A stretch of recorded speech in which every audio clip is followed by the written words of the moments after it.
আসসালামু আলাইকুম ওয়া রাহমাতুল্লাহি ওয়া বারাকাতুহু ইন্নাল হামদালিল্লাহ ওয়াস সালাতু ওয়াস সালামু আলা রাসূলিল্লাহ ওয়া আলা আলিহি ওয়া সাহবিহি আজমাইন আম্মা বাদ।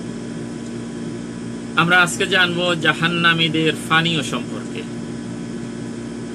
সূরা ইব্রাহিমে আল্লাহ তাআলা বলেন, রাসূলগণ ফয়সালা চাইতে লাগবেন এবং প্রত্যেক অবাধ্য হঠকারী ব্যর্থ কাম হবে।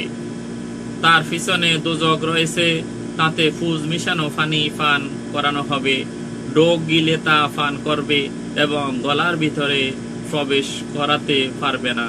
সূরা ইব্রাহিম আয়াত নম্বর 16-17। তাহলে তাদেরকে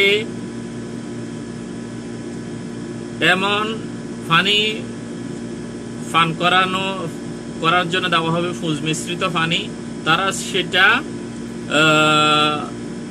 পান করবে, কিন্তু তাই পানিগুলা তাদের গলার থেকে ভিতরে যাবে না। কত কষ্টকর!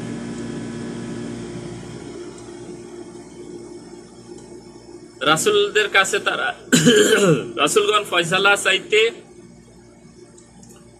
লাগবেন এবং প্রত্যেক অবাধ্য হঠকারী ব্যর্থ কাম হবে। রাসূলদের কাছে ব্যর্থ হয়ে যাবে, তাদের কোনো সুপারিশ কোনো নবী রাসূলগণ তাদের জন্য করবেন না।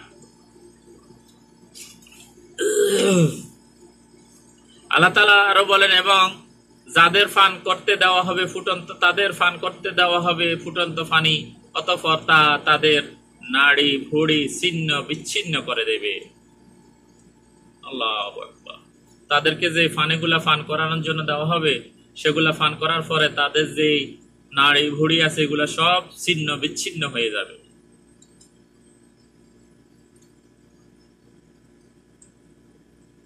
আল্লাহ তাআলা আরো বলেন সূরা কাহফে, আউযু বিল্লাহি মিনাশ শাইতানির রাজীম, ইন্না আ'তাদনা লিয-যালিমিনা নারান আহাতা বিহিম সুরাদিকুহা ওয়া ইয়াস্তাগীসু ইউগাসু বিমাইন কালমুহলি ইয়াশউল উজুহ বি'সা শারাবু ওয়া সাআত মুরতাফাকা।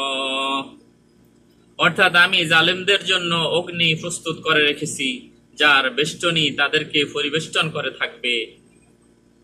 যদি তারা পানীয় প্রার্থনা করে, তবে ফুটন্ত তেলের ন্যায় পানীয় দেওয়া হবে, যা তাদের মুখমণ্ডল জ্বালিয়ে দিবে।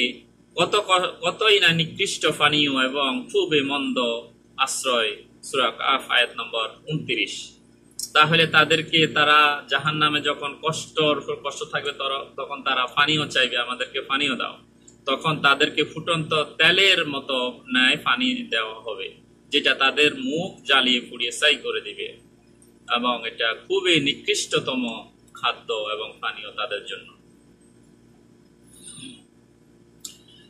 আল্লাহ তাআলা আরো বলেন, যার অর্থ এটা তো শুনলে, যে আল্লাহ তাআলা বলছেন আগে যে জাহান্নামের আযাবের কথাগুলা বলা হয়েছে এটা তো শুনলে, এখন দুষ্টদের জন্য রয়েছে নিকৃষ্ট ঠিকানা তথা জাহান্নাম। তাদেরকে কি খাওয়ানো হবে এগুলা তো বলা হয়েছে, আমরা শুনছি।